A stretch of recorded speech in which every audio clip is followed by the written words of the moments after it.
Welcome. For those of you who don't speak Swedish, that means good morning, 2019. That is going to be the extent of my Swedish here today, because we have a limited amount of time, and if I did this in Swedish, it would take a long time. Tack så mycket. And welcome. I know we'll have a chance for questions after this, after I share some thoughts with you, and then we are joined by Gong, and we'll be able to talk together. But before doing that, I wanted to share with you some thoughts on restructuring. And as Magnus said, I come from the IT internet background in this new role of being an ambassador and trying to combine that, so IT background with government, and I wanted to share with you how I'm thinking about restructuring efforts we're doing that I hope might be of value to you as you contemplate challenges around restructuring in the worlds that you all inhabit. And I wanted to start out by encouraging you, if you have a cell phone, BlackBerry, please pull it out. Feel free to text and email, not make phone calls, but you can multitask. Feel free to multitask during this meeting. And I say that for three reasons. First, you all are smart people. You're capable of doing more than one thing at a time. Secondly, I know you'll do it anyway. And thirdly, better to do it now than on the drive home. Texting and driving, I'm sure we all know it's bad. It really is bad. I was in Göteborg, the home of Volvo, 2 weeks ago, and got to meet with some of the great people there. And as you know, Volvo is fanatical and a world leader when it comes to safety.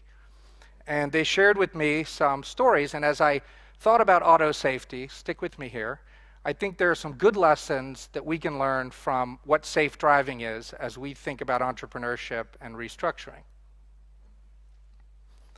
So, they have these amazing cameras they put into cars these days, and they track where we as drivers, what we're paying attention to. Here is a distracted driver. That little X is where that person's looking. They're texting right there on their phone.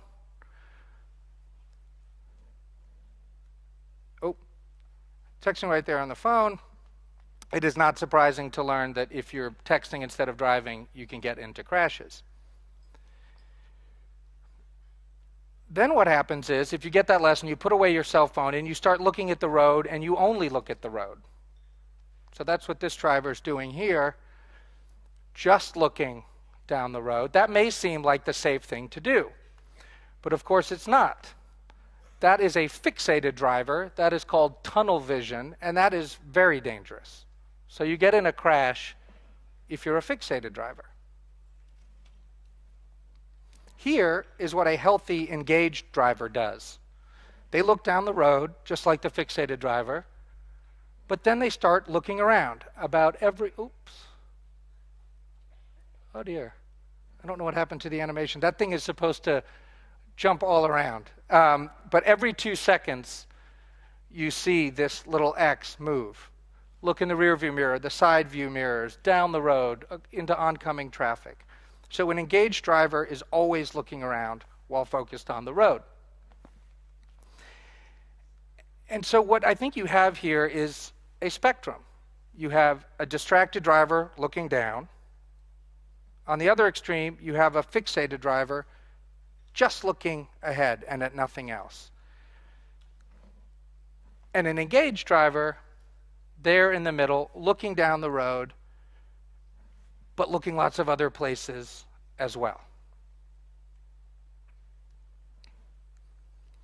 So we have this spectrum here with engagement in the middle, not too distracted, not too focused. And it reminded me of a great fairy tale, you know, Goldilocks and the Three Bears. And Aristotle, a little bit before the author of Goldilocks, he summed this up, as the golden mean. So he got it down to 3 words.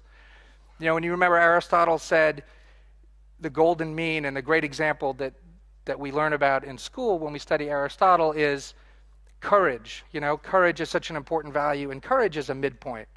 between cowardice on the one extreme, a total lack of something, and recklessness on the other extreme. And if you blend those things correctly, you have courage. So Aristotle did it in 3 words. But one thing I love about my new adopted host country of Sweden, the Swedes did it in 1 word. For those non-Swedish speakers, lagom, sort of just right. And so I think lagom is an important word, as I understand it, and I interpret it in this context as the right blend of paying attention to many things while focused on the road.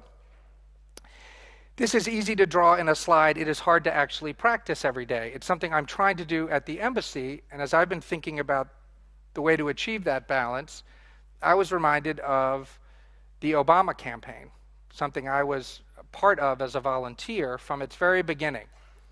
And because of my IT background, when I meet with smart groups like this, I often get the question, tell me the clever technology-related tricks and efforts that the Obama campaign did that made them so successful.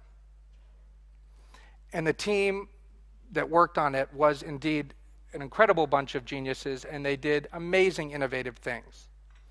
But I do not think the lesson of the Obama success has anything to do with technology, really. And I think there's a very low technology answer to what made its technology products successful. And it was captured by the man who ran Obama's new media team, a guy by the name of Joe Rosbars, who, by the way, used to teach English right here in Stockholm.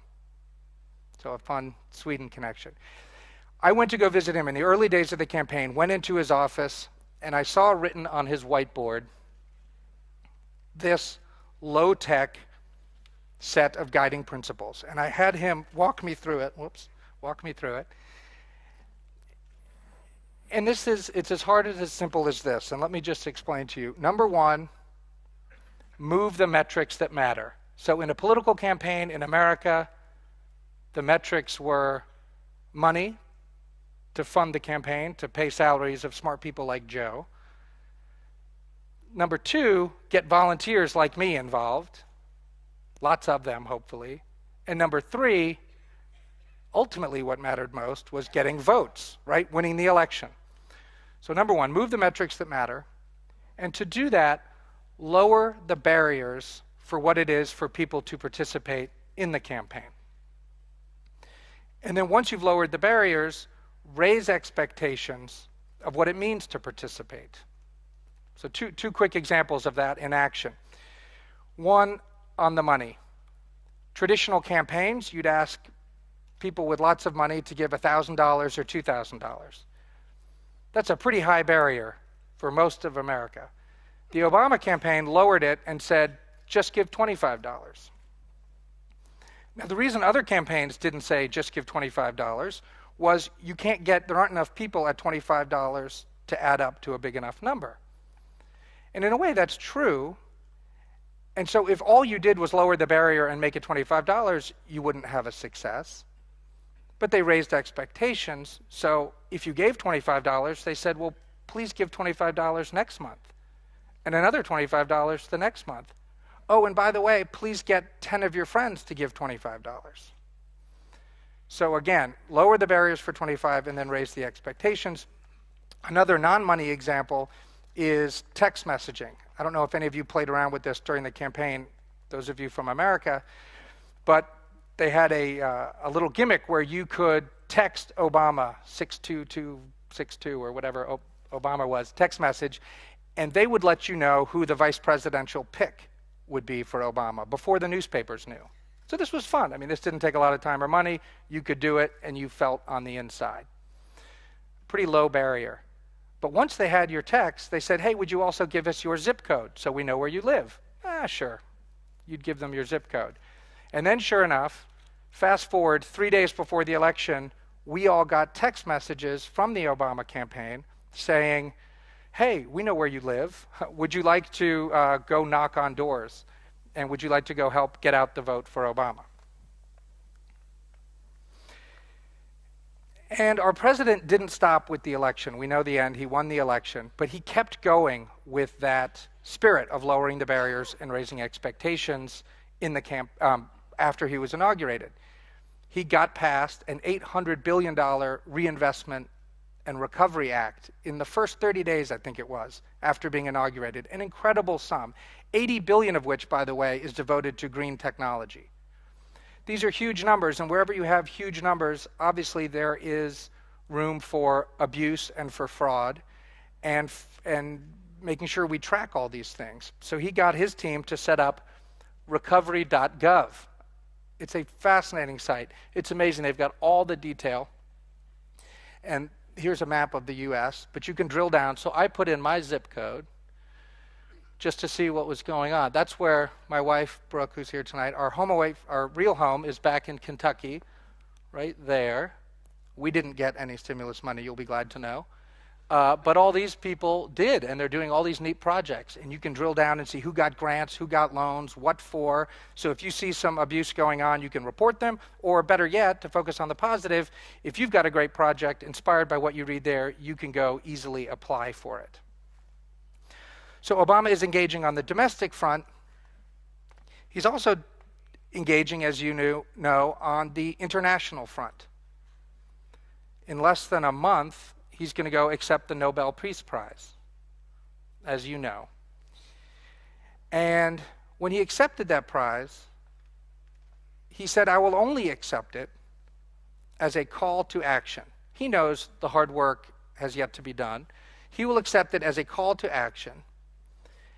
And he said, look, I want a new era of engagement. We've got these huge global opportunities and global challenges. I need every country and every citizen of every country to engage with us as Americans to help figure out these big problems. He listed 4: nuclear nonproliferation, these hotspots where we have to restore peace, places like Afghanistan and Pakistan, the Middle East, Sudan, getting the global economic crisis back on its feet, and 4th and finally, climate and low carbon growth. So he highlighted those and said, how do we engage? And that's what I'm wrestling with and working with my team at the embassy, on how to take the resources we have at the US Embassy in Stockholm, combined with the incredible group of talent from academia and business and government here in Sweden. How do we mix those things together and engage in new ways to help address those problems? And I don't have any great answers for you here today, except that we're trying.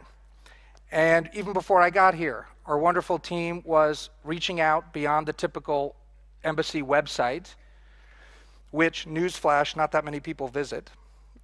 But they do come to Facebook and they do come to Twitter. So our team has set up these 2 sites.